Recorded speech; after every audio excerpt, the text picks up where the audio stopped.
గత కొంతకాలంగా ప్రభుత్వం పరిపాలనలో పూర్తిగా విఫలమయ్యి 2 సంవత్సరాలు పూర్తయినా కూడా వాళ్ళు ఏమి చేశాము అని చెప్పుకోలేని పరిస్థితిలో ఉన్నారు. టోటల్గా రాష్ట్రాన్ని నిర్వీర్యం చేస్తూ ఏ ఒక్క రంగాన్ని కూడా గాడిలో పెట్టే ప్రయత్నం చేయకుండా ఆర్భాటాలు చేస్తూ ప్రజలను మభ్యపెట్టే ప్రయత్నం చేస్తుండడం చాలా బాధాకరం. ప్రతిపక్షంలో ఉన్నాము, అధికార పార్టీని విమర్శించడమే వీరి యొక్క విధానం అటువంటిది మాట్లాడుతుంటారు చాలామంది కూడా. మేము ఏదైనా చెప్తే కూడా గతంలో చెప్తూ వస్తున్నా కూడా. కానీ ఒకటి గమనించారు, అధికార పార్టీలోనే ఆ పార్టీలోని శాసనసభ్యులే ఆ పార్టీలో ఉన్నటువంటి ఆ పార్టీ బీఫామ్ ద్వారా ఎన్నికై ఆ పార్టీలో శాసనసభ్యులుగా కొనసాగుతున్నటువంటి వాళ్ళే కైకలూరు ఎమ్మెల్యే గారు కానీ, కైకలూరు కాదండి ఆయన తిరువూరు ఎమ్మెల్యే గారు కానీ, పోలవరం ఎమ్మెల్యే గారు కానీ, జనసేన పార్టీకి సంబంధించినటువంటి పోలవరం ఎమ్మెల్యే, తెలుగుదేశం పార్టీకి సంబంధించినటువంటి తిరువూరు ఎమ్మెల్యే గారితో సహా అనేక మంది అధికార పార్టీ నాయకులే చాలా దారుణమైన పరిస్థితులు రాష్ట్రంలో నెలకొన్నాయి. ఏ వ్యవస్థ బాగాలేదు, పేదవాడి పక్షాన అండగా నిలబడటం లేదు అన్నటువంటి మాటలు వాళ్ళు మాట్లాడుతుండడం మనం విన్నాం. ఒకసారి కాదు, 2 సార్లుగా పదే పదే మాట్లాడుతూ వస్తున్నారు. వాళ్ళు అధికార పార్టీలో ఉండి వాళ్ళే మాట్లాడుతున్నారు అని అంటే ఆ పార్టీ యొక్క పరిస్థితి, వారి యొక్క పాలన గురించి ఒక్కసారి ఆలోచన చేయమంటున్నాను. వాళ్ళు దళితులకు ఇస్తున్నట్టు గౌరవం కానీ, వారు బడుగు బలహీన వర్గాలకు ఇస్తున్నట్టు ఏ పార్టీ గౌరవం అనేటువంటిది మనకు స్పష్టంగా కళ్ళకు కనపడుతూ ఉంది. ఏ అంశంలో కూడా ఏ ఒక్కరికి న్యాయం చేయకపోగా అధికార పార్టీలో ఉంటూ వాళ్ళ చేతిలో వ్యవస్థలన్నీ ఉన్నా కూడా అవతల పార్టీ నుంచి ఎటువంటి తప్పిదం జరగకపోయినా నిందలు వేస్తూ, క్యారెక్టర్ అసాసినేట్ చేస్తూ వాళ్ళని వ్యక్తిగతంగా దూషించేటువంటి ప్రయత్నమే చేస్తున్నారు. కానీ వాళ్ళ యొక్క లోపాలు సరిదిద్దుకొని ప్రజలకు చేయాలా అనేటువంటి ఆలోచన కలగకపోవటం దురదృష్టకరము. ముఖ్యంగా ప్రజాస్వామ్య విలువల్ని ఏ చేస్తున్నారో వాళ్ళకే అర్థం కావట్లేదు. ప్రజాస్వామ్యం ఇది ఏంది అన్నటువంటిది. డిక్టేటర్ల పాలన కూడా ఇలాగ ఉండదు. ప్రశ్నించిన వాళ్ళని ఇబ్బందులు పెట్టడం, వాళ్ళపైన తప్పుడు కేసులు బనాయించడం, లేని చట్టాలు తీసుకొని వచ్చి పెట్టడం, మళ్ళా వాళ్ళపైన ఆ కేసు బలం చేకూర్చడం కోసం లేనటువంటి అంటగట్టి వాళ్ళ యొక్క నాయకులతో మాట్లాడించి దుష్ప్రచారాలు చేయటం, ఇవన్నీ చూస్తుంటే ప్రజాస్వామ్యంలో మనం ఉన్నామా, నియంకృత పాలన మనం ఉన్నామా అన్నది అర్థం కావటం లేదు. యూట్యూబర్ల స్వేచ్ఛ ఏ రకంగా హరిస్తున్నారో, మీడియా యొక్క స్వేచ్ఛను ఏ రకంగా హరిస్తున్నారో చాలా కాలంగా మనం గమనిస్తున్నాం. ఎస్, పొలిటికల్గా ఉన్నప్పుడు, ఒక వ్యవస్థలో ఉన్నప్పుడు నిబద్ధత అన్నటువంటిది ఉండాలి. పర్సనల్ విషయాలు కానీ, ఇంకొక మహిళల విషయాలలో కానీ వ్యవహరించేటువంటి వాళ్ళు కానీ, వాళ్ళని కించపరిచేటువంటి వాళ్ళని ఎవడు కూడా సమర్థించడు. కానీ వ్యవస్థ లోపాలను చెప్పిన వాళ్ళను కూడా ఇబ్బందికర పరిస్థితులు సృష్టించడం అన్నటువంటిది గతంలో ఎప్పుడు జరగలేదు, కొనసాగుతుంది. కింది స్థాయి నుంచి పై స్థాయి వరకు, సర్పంచ్ స్థాయి నుంచి ముఖ్యమంత్రి స్థాయి వరకు, ఎమ్మెల్యేలు, మంత్రులు, ముఖ్యమంత్రి దగ్గర డిప్యూటీ సీఎంలు అంతా కూడా వేధించుకు తినటమే, ప్రశ్నించే వాళ్ళను అంతం చేయండి అన్నటువంటి విధానంతోనే వెళ్ళిపోతున్నారు. అనేక విషయాలలో వాళ్ళు వైఫల్యాలు చెందారు అన్నటువంటి మాట వాళ్ళు మర్చిపోతున్నారు. రాష్ట్రంలో పరిస్థితులు అన్ని రంగాలలో విఫలమయ్యారు. చూస్తే విద్యార్థుల పరిస్థితి చాలా దారుణంగా ఉంది. డిగ్రీలు కంప్లీట్ అయిపోయినాయి, సర్టిఫికెట్స్ తెచ్చుకోవాలి, ఉద్యోగాలు వచ్చినాయి, సర్టిఫికెట్స్ కోసం పోతే కాలేజీ వాళ్ళు మీరు డబ్బులు కడితే సర్టిఫికెట్ ఇస్తామంటున్నారు. 2 సంవత్సరాల నుంచి ఫీజు రింబర్స్మెంట్ ఇవ్వలేదు. వాళ్ళ పరిస్థితి ఇంట్లో వాళ్ళ తల్లిదండ్రుల బంగారును తాకట్టు పెట్టి, వాళ్ళ పుస్తకం తాకట్టు పెట్టి సర్టిఫికెట్ తీసుకునే పరిస్థితి ఏర్పడింది. చాలామంది ఆ డబ్బులు ఇచ్చుకోలేక ఉద్యోగాలు వదులుకుంటున్నారు. విద్యార్థుల పరిస్థితి ఈ విధంగా ఉంది. వాళ్ళకి ఇస్తానటువంటిది 3,000, అసలు దాని గురించే పట్టించుకోలేదు. 2 సంవత్సరాలు అయిపోయింది. ఒక్కొక్క విద్యార్థికి దాదాపుగా 70,000 బాకీ పడ్డాడు. నిరుద్యోగ వృత్తి ఇస్తాను, అది ఇవ్వలేదు. రైతులకు 1 సంవత్సరం పూర్తిగా రైతు భరోసా ఎగరగొట్టాడు. ఒక్కసారి ఇన్పుట్ సబ్సిడీ లేదు, ఏ పంటకు మద్దతు ధర లేదు, ఎరువుల కొరత ఏర్పడింది, విత్తనాల పంపిణీ కూడా ఖరీఫ్ స్టార్ట్ అయిపోయి నెల పైన అయింది. ఏ గ్రామంలో కూడా పూర్తి స్థాయిలో విత్తనాలు పంపిణీ చేయలేదు అని అంటే వీళ్ళ పాలన ఎలాగుందో ఒకసారి అర్థం చేసుకుంటాం. ఇంకా చేసినటువంటి మోసం మహిళలకి ఏ పార్టీదో రాష్ట్ర ప్రజలకు ప్రతి ఒక్కరికి తెలుసు. 1500 ప్రతి మహిళలకు 18 సంవత్సరాలు దాటిన అందరికీ ఇస్తారన్నటువంటిది దాన్ని ఊసే ఎత్తడం లేదు. ఇవన్నీ మాట్లాడుకోవడం ఒక ఎత్తు అయితే ఆరోగ్యశ్రీని పూర్తిగా నిర్వీర్యం చేశాడు. పూర్తిగా ఆ వైద్యాలకు సంబంధించి ఏదైతే ప్రొసీజర్స్ పెంచారో దాని ప్రకారం వాళ్ళకి ఇవ్వకుండా హాస్పిటల్స్కి ఇవ్వాల్సినటువంటి బకాయిలు దాదాపుగా 6-7 వేల కోట్లు బకాయిలు పెండింగ్ పెట్టి అరాకొరగా వాళ్ళ అభిమానాన్ని తాకట్టు పెట్టుకొని రాజకీయ నాయకులు చుట్టూ తిరుగుతూ ఆ సీఎం రిలీఫ్ ఫండ్ చెక్కుల కోసం ఎగబడాల్సి వస్తాం. ఇది అందరికీ హక్కు, అది ఆరోగ్యం అన్నటువంటిది. ఆ హక్కును కూడా హరింపజేశారు. వీటన్నిటితో పాటు లా అండ్ ఆర్డర్ అన్నటువంటిది పూర్తిగా రాష్ట్రంలో లేకుండా మొటమాయం చేశారు. చూస్తే ఒక తల్లి నా బిడ్డ కనీసం అతన్ని కాల్ చేసి ఆ బోర్డుదైనా ఇవ్వండి అని వేడుకుంటే గతంలో అతను రౌడీ షీట్ అది మాట్లాడారు, మళ్ళీ ఇంటికి పిలిపించుకుంటారు, కేసును ఫైల్ చేస్తామంటారు, సీఎన్ అరెస్ట్ చేస్తామంటారు, వాస్తవాలు తెలియకుండా. ఆయన అయితే ఇంకా పవన్ కళ్యాణ్ గారు అయితే చాలా అన్యాయం. ఆ సుగాల ప్రీతి గారి ఒక తల్లి ఆవేదన చూసి పార్టీ పెట్టాల్సి వస్తుంది. నేను అధికారంలోకి వచ్చిన వెంటనే ఒక వారంలో న్యాయం చేస్తాన వ్యక్తి డిప్యూటీ సీఎం అయిపోయి ఇప్పుడు నా చేతిలో ఏముంది, ఆ సాక్ష్యాలు ఏమో కూడా మార్పిడి జరిగిపోయినాయి అన్నటువంటి మాట తన నోట్లో నుంచి వస్తుంది అని అంటే వీళ్ళు పాలకులా నయవంచుకులా అన్నది అర్థం కావటం లేదు. ఇలాంటి వ్యక్తుల నాయకులుగా ఉండాల్సింది రాష్ట్రం. పసి పిల్లలకు న్యాయం చేయలేనటువంటి వీళ్ళు అదే జగన్మోహన్ రెడ్డి గారి పీరియడ్లో జరగకపోయినా ఎవరైతే గతంలో మహిళలు నష్టపోయినారో వాళ్ళందరికీ న్యాయం చేసి వాళ్ళకి ఇవ్వాల్సిన ఆర్థిక సాయం కూడా చేసినటువంటి వ్యక్తి జగన్మోహన్ రెడ్డి గారు పబ్లిసిటీ చేసుకోలేదు. వీళ్ళంతా డైలాగులు కొట్టి ఊగిపోయి మహిళల పరిస్థితి ఏంటి, 30,000 మహిళలు మిస్ అయిపోయారు అని చెప్పి ఊగిపోయి ఇప్పుడు ఆ 30,000 మహిళల గురించి మాట మాత్రం మాట్లాడకుండా అప్పుడు న్యాయం చేస్తాను నీకోసమే పార్టీ పెట్టానటువంటి వ్యక్తులను అవమానపరుస్తూ సాక్షాత్ తారుమారు అయిపోయినటువంటి మాట తన నోట్లో నుంచి వస్తుంది అని అంటే వీళ్ళు మనుషులేనా? సేమ్ అలాంటిదే వివేకానంద రెడ్డి గారి కేసు. అది ఛేదించలేక న్యాయం ఎవరైతే చంపినారో వాళ్ళు ఒప్పుకున్నా కూడా ఇంకొకరిని కాన్స్పిరసీగా చేసి ఇంకొకరిని ఇరికించాలనే ఉద్దేశంతో దాన్ని ప్రొలాంగ్ చేసుకుంటూ దాని ట్రైల్ అనేటువంటిది జరిగి ఎవరైతే తప్పు చేశారో వాళ్ళకి శిక్ష విధించాల్సిన వాళ్ళు విధించకుండా దాన్ని ఏదో రకంగా మసిపూసి మరడికాయ చేయాలన్నటువంటి ఉద్దేశంతో దానిలో అవుతూ వస్తున్నారు. ఇంకా మనుషులుగా వివరించాల్సినటువంటి వీళ్ళు మనుషులుగా కాదు, అసలు దేంతో కంపేర్ కూడా చేయలేము. అటువంటి దారుణమైనటువంటి పరిస్థితులు ఉన్నాయి. సాయి కృష్ణ విషయం తీసుకుంటే అలాగుంది. ఒక దళితుడైనటువంటి వ్యక్తి, క్రాంతి అయినటువంటి వ్యక్తి, నా చావుకు కారణం పలాని వ్యక్తే, నన్ను ఈ రకంగా చంపారు, నేను ఈ రకంగా చనిపోతున్నాను అని చెప్పి స్పాట్ పాపము లైవ్లో వీడియో పెట్టి ఆత్మహత్య చేసుకొని చనిపోతే దాని గురించి కనీసం మాట మాత్రం మాట్లాడట్లేదు. జ్ఞానేశ్వర్ అనేటువంటి పసిపాప తునిలో మిస్ అయిపోయి దాదాపుగా 60 రోజులు కావస్తూ ఉంది. ఏంటి దాని గురించి అంటే అది దృశ్యం సినిమాలోని సీన్లు చెప్తారు. ఒకరోజు కుక్క వచ్చిందంట, ఆ కుక్కను వారం రోజులు ఫాలోఅప్ చేశారంట, కుక్కకి ఏదో టెక్నాలజీగా చిప్పు పెట్టారంట, ఏందేందో మాట్లాడుకుంటూ లాస్ట్కు దాని గురించి ఏమీ తేల్చరాకుండా వీళ్ళకి పరిపాలన చేసేటువంటి అర్హత ఉందా? ఇన్ని రకాల వైఫల్యం చెందుతూ ఇతరులపైన నిందలేస్తున్నారు. ఇవన్నీ ఒక పక్కన ప్రజలకు భద్రత లేకుండా మోసపూరితమైనటువంటి పాలన చేస్తూ మరొక పక్క సిగ్గు లేకుండా ఈ రాష్ట్రానికి సంబంధించిన ఆస్తులు పెంచాల్సినటువంటిది పోయి మెడికల్ కాలేజీలు కడితే దానివల్ల మంచి ఉపయోగం ఉంటుందంటే అది ప్రైవేటైజేషన్ చేస్తూ ఉంటాడు. ఈరోజు మళ్ళా పోర్టులని రాయిచ్చేస్తున్నాడు. రామాయపట్నం, మచిలీపట్నం, ధూల్పేట 3 బ్రహ్మాండమైనటువంటి పోర్టులు జగన్మోహన్ రెడ్డి గారి హయాంలో దాదాపుగా కంప్లీట్ స్టేజ్కి వస్తే ఈరోజు ఆ పోర్టులను దారదత్తం చేస్తున్నాడు తన బినామీలకి.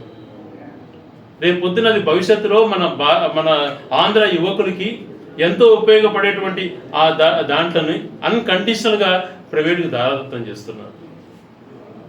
ఈ రకమైనటువంటి పాలన పైన వాళ్ళు చేస్తుంటే కింది స్థాయిలో కూడా విపరీతమైన అవినీతి పేరుకుపోతూ ఉంది. సహజ వనరులన్నీ దోపిడీకి గురవుతున్నాయి. మన ప్రాంతంలోనే ఒక బాలరాజపల్లె నుంచి రోజుకు 60 లారీలు పైగా ఇసుక పోతుంది. ఎక్కడికి పోతుందో తెలియడం లేదు. ఎన్నిసార్లు అడిగినా కూడా సమాధానం చెప్పేవాళ్ళు లేదు. దాదాపుగా 2 సంవత్సరాల్లో ఒక నెల 700-800 రోజులు, రోజుకి 50 లారీలు చొప్పున 800 × 50 ఎన్ని చూడండి. వేలాది లారీలు. ఇక్కడ వనరులు ఎక్కడికి పోతున్నాయో ప్రశ్నించే పరిస్థితి లేదు, ప్రశ్నించినా చెప్పే సమాధానం లేదు. అధికారులు నిద్రపోతున్నారు, దోపిడే మా మార్గం అనుకుంటున్నారు. ఎంత బాధ ఉంటుందండి. 10-20 వేల ఇక్కడ మన సహజ వనరులు దోచుకొని పోతుంటే ఎక్కడికి తీసుకెళ్తున్నారు? పోనీ ఈ ప్రాంతానికి ఏదైనా దానివల్ల లాభం వస్తుందా? అది ఇక్కడ సంపద దోచేస్తున్నారు కదా, ఈ ప్రాంతానికి ఏదైనా మేలు చేస్తున్నారా అంటే అది లేదు. రోడ్లన్నీ తుడిచిపెట్టుకుపోయినాయి. Development zero. కొత్తగా చేసేటువంటిది ఏమీ లేదు ఈ ప్రాంతానికి ఉపయోగపడేది. ఒకటైనా జరిగిందా అంటే ఏమీ కానీ లేదు. ఉన్న జిల్లాను తీసేశారు. ఇప్పుడు ఆ గెజిట్ కూడా పాత జిల్లాలకు సంబంధించినటువంటిదే గెజిట్ వచ్చింది. దాన్నే ఇప్పుడు అన్నిటికీ ఉద్యోగాలు జోన్స్ బైఫర్కేషన్ కానీ అన్ని రకాల ఆ గెజిట్టే 26 జిల్లాలదే వాడుకోండి అన్నటువంటి పరిస్థితి మనకు వచ్చింది. వీళ్ళు కూడా అదే వాడుతున్నామని చెప్పారు. మరి ఇక్కడి నుంచి ఆఫీసులు ఎందుకు తరలించారో మరి సమాధానం చెప్పాలి. దాని గురించి సమాధానం లేదు. ఒక నాయకుడు అంటే ఎలా ఉండాలంటే పరిపాలన అటువంటిది అంటే అధికారంలో ఉన్నప్పుడు ఒక రకంగా, ప్రతిపక్షంలో ఉన్నప్పుడు ఒక రకంగా వివరించకూడదు. ఒక వ్యక్తి గంగాధర్ అనేటువంటి వ్యక్తి, లక్కిరెడ్డిపల్లికి సంబంధించిన వ్యక్తి, ఆ రోజు ఆ కాలంలో 1924 మధ్యన ఆయన భూమి ఏదో కోల్పోయినాను, దానికి శ్రీకాంత్ రెడ్డి కారకుడు అని చెప్పి గౌరవ చంద్రబాబు నాయుడు గారి దగ్గరికి పోయాడు. ఆయన దగ్గరికి పోయిన తర్వాత ఆయన పక్కన కూర్చోపెట్టుకొని మన చంద్రబాబు నాయుడు గారు ఇచ్చిన స్పీచ్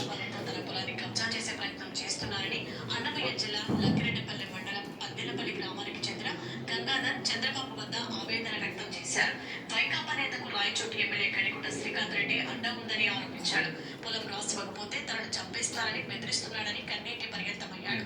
అధైర్యపడొద్దని బాధితుడికి సూచించిన చంద్రబాబు తన ప్రాణం అడ్డు పెట్టైనా కాపాడుతారని గంగాధర్కి భరోసా ఇచ్చారు. ప్రాణం అడ్డు పెట్టైనా కాపాడుతానన్నాడు అప్పుడు చంద్రబాబు నాయుడు. ప్రాణం అడ్డు పెట్టి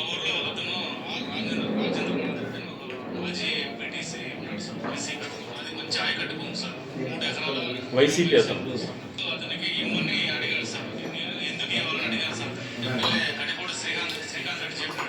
మోహన్ రెడ్డి కూడా చెప్పినాడు, ఆ భూమి ఇస్తే నేను 10 నిమిషాలు ఆగి చంపేస్తాను అని చెప్పి ఒకసారి ఫోటో సార్. నేను ఊరోజులు వేరే చోట వెళ్ళిపోయాను సార్. ఇంటికి మళ్ళీ బెదిరిపోయిపోయాను సార్. ఈ మధ్యలో కూడా ఎస్ఐసిఐ సార్ పిలిపించి కొట్టాడు సార్. ఆ పొలం నాకు రాయిస్తే సరిపోయి, లేకపోతే నీ బిడ్డ చంపేస్తా అని చెప్పి నేను 10 రోజులు కిడ్నాప్ చేసి ప్రెజర్ చేస్తాను సార్. అదే అక్కడ ఇతరులతో కొట్టిస్తున్నాడు సార్. ఆ భూమికి దారి లేకుండా చేశాడు సార్. ఏం దారి లేకుండా మొత్తం క్లోజ్ చేయించాడు సార్. ఆ దారి కూడా గవర్నమెంట్ ఉంది సార్. పోలీసు వాళ్ళు కూడా కంప్లీట్ ఇచ్చారు సార్.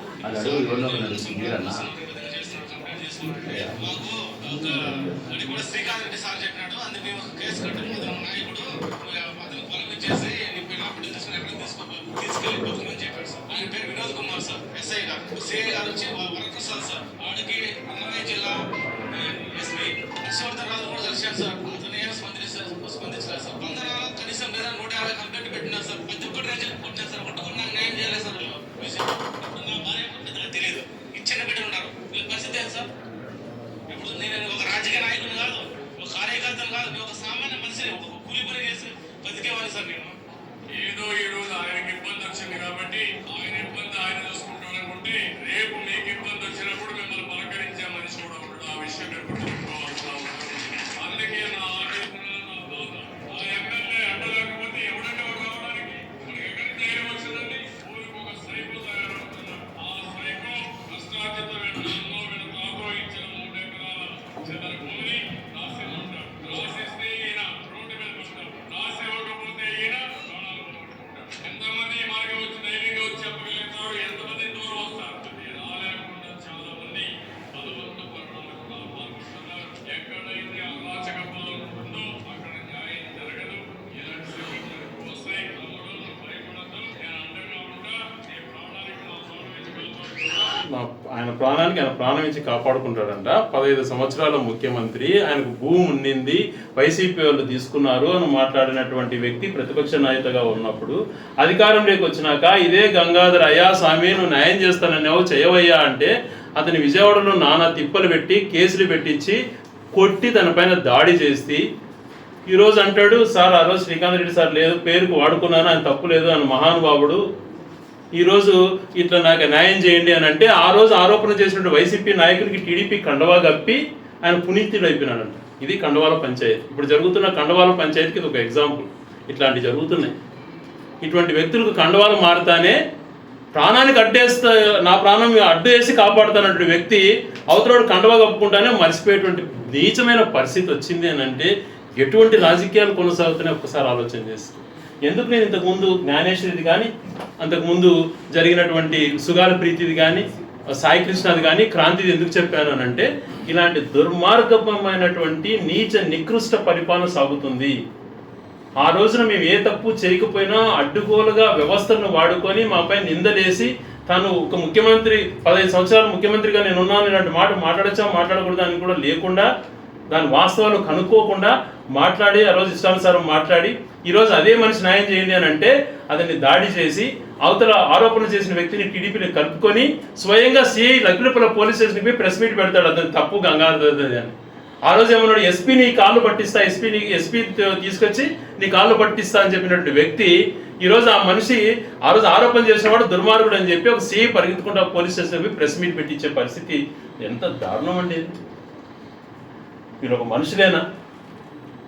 ఇలాంటివి కొల్ల మొన్న రీసెంట్గా సెట్టిపల్లి గ్రామానికి సంబంధించి జరికొన దగ్గర వందల ట్రిప్పర్లతో టన్నుల యొక్క ఒక్కొక్క రాయి 40-50 టన్నులటువంటి రాయిని అడ్డుగోలుగా డిప్పర్లు పెట్టి దోపిడీ చేస్తున్నారు.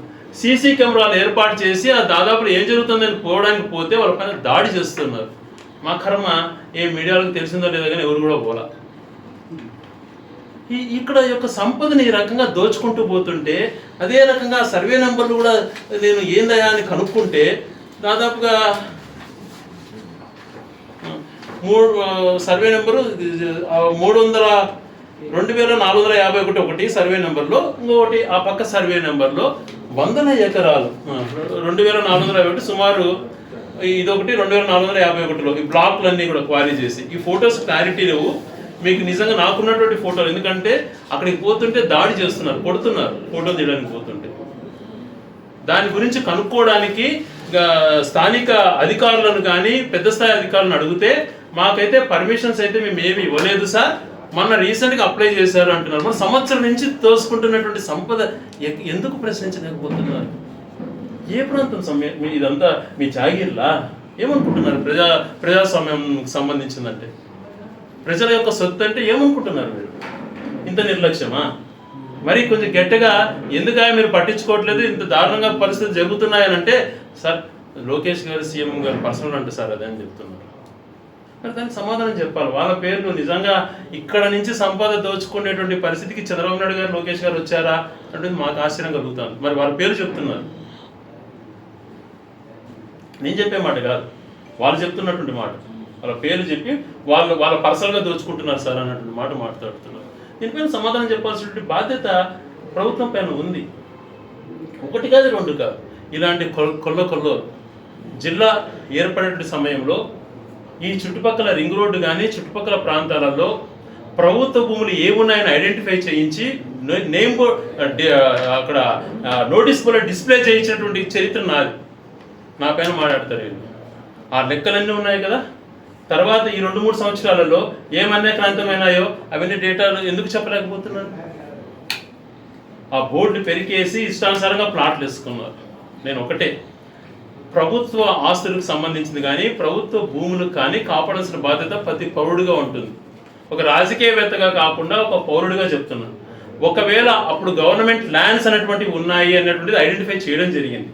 కొన్ని ఈ పెమ్మాడపల్లి దగ్గర పార్కులు కేటాయించాం, కొన్ని హాస్పిటల్కి కేటాయించినటువంటి సైట్లు కానీ, రింగ్ రోడ్లో విలువైనటువంటి స్థలాలు ఏవైతే ఉన్నాయో వాటిని ప్లాట్లుగా మార్చారు అని చెప్పి మాట్లాడుతున్నారు. ఒకవేళ నాకైతే కన్ఫామ్గా తెలియదు, ప్లాట్లుగా మార్చినంటే ఆ సర్వే నెంబర్ భవిష్యత్తులో అక్కడ 7 అంతస్తుల భవనాలు కట్టినా, అక్కడ ఇందిరా భవనాలు కట్టినా అవి ఉండవు. క్రయ విక్రయాలు జరుపుకునే వాళ్ళు జాగ్రత్త. మళ్ళీ మీ వాళ్ళు ఎవరో వచ్చి ఇంకోటి ఏడ్చి కన్నీళ్లు పెట్టుకున్నా జరగదు. అప్పుడు బాధపడ్డా వేస్ట్. అట్లాంటి భూముల జోలికి దయవుంచి పోవద్దండి, క్రయ విక్రయాలు జరుపుకోకండి. అది చాలా, ఎందుకంటే ఇదేదో వ్యక్తిగతంగా కాదు, ప్రజల యొక్క సొమ్మును ప్రభుత్వం యొక్క సొమ్మును కాపాడాల్సిన బాధ్యత పౌరుడిగా చెప్తున్నా, పౌరుడిగా బాధ్యత తీసుకుంటా. కాబట్టి అటువంటి వాటి జోలికి ఎవరు కూడా వెళ్ళొద్దు అని చెప్పి ప్రజలకు అందరికీ కూడా తెలియజేస్తున్నా. ఇలాంటివన్నీ కూడా చాలా ఉన్నాయి. ఆ డీటెయిల్స్ అన్నీ కూడా డిస్ప్లే చేయబడ్డాయి. ఏది కూడా ఏదో బ్లంట్గా మాట్లాడేటువంటిది కాదు, ఐడెంటిఫై చేసి క్లియర్గా రికార్డ్స్ కూడా పెట్టించాం. ఇటువంటి జరుగుతాయి అని చెప్పే ముందు ఆలోచనతోనే వాటి అన్నిటిపైన ఖచ్చితంగా కూడా మళ్ళీ ఐడెంటిఫై చేసి అక్కడ ఇంద్ర భవనాలు 7 అంతస్తుల భవనాలు కట్టినా కూడా అవి నేలమట్టం అవుతాయి అన్నటువంటిది ముందే చెప్తున్నాం. కాబట్టి దాంట్లో మీరు మళ్ళీ తర్వాత నష్టపోయినాము లబోదిబ్బో అనుకోకుండా ముందే జాగ్రత్త పడండి. వీటన్నిటిని ఏదైతే మైనింగ్ చెప్పానో, ఏదైతే ఈ టిప్పలు చెప్పానో వీటన్నిటిపైన కూడా సమాధానం చెప్పాలి. పరిగెత్తుకుంటా పోయి గంగాధర్ ఏదో అన్నాడని చెప్పి ప్రెస్ మీట్ పెట్టారే, ఇవన్నిటిపైన కూడా ప్రెస్ మీట్ పెట్టండి అధికారులు. ఆ గంగాధర్ అనే వ్యక్తే నేను మాట్లాడింది కాదు, ఆయన ఎస్పీ కాళ్ళు పట్టిస్తా, ఎస్పీ సంగతి తేలుస్తా అని మాట్లాడారు. అప్పుడు మీ ఎస్పీనేయా, మీ పోలీస్ సంబంధించిన ఎస్పీనే అనిందప్పుడు, నన్ను కాదు. ఈరోజు మీరు పరిగెత్తుకుంటా పోయి అతనిదే తప్పు, గంగాధర్దే తప్పు, మా కండవాళ్ళు మా వాళ్ళు మార్చేసుకున్నారు కాబట్టి అవతల తప్పు లేదని మాట్లాడారు కదా. మరి వీటన్నిటికీ సమాధానం చెప్పాలి. సెట్టిపల్లి గ్రామంలో లోకేష్ గారు, చంద్రారెడ్డి గారు తీసుకుపోతున్నారు అంటున్నారు. ఈ టిప్పల సంగతి అడిగితే మాకు తెలియదు సార్, పెద్దోళ్ళ వ్యవహారం అంటున్నారు. ఇన్ని వేల టన్నులకు సంబంధించి ఇవన్నీ ఎక్కడికి పోతున్నాయి? ఇవన్నీ సమాధానం చెప్పాలి కదా. ఎవరైతే సిఆర్ఎస్ అలాంటి రెస్పాన్సిబుల్ ఆఫీసర్స్ అంతా కూడా చెప్పాలి కదా. ఈ రోజుకి సంవత్సరం పైనుంచి మైనింగ్ జరుగుతోంది సెట్టిపల్లి గ్రామంలో. ఇంతవరకు దానికి ఎన్విరాన్మెంటల్ క్లియరెన్స్ లేదు, ఎటువంటి పర్మిషన్స్ లేవు. ఇప్పుడు రీసెంట్గా ఇచ్చారంట, అది ఇంకా పర్మిషన్స్ గ్రాంట్ కాల, అప్లై చేశారు.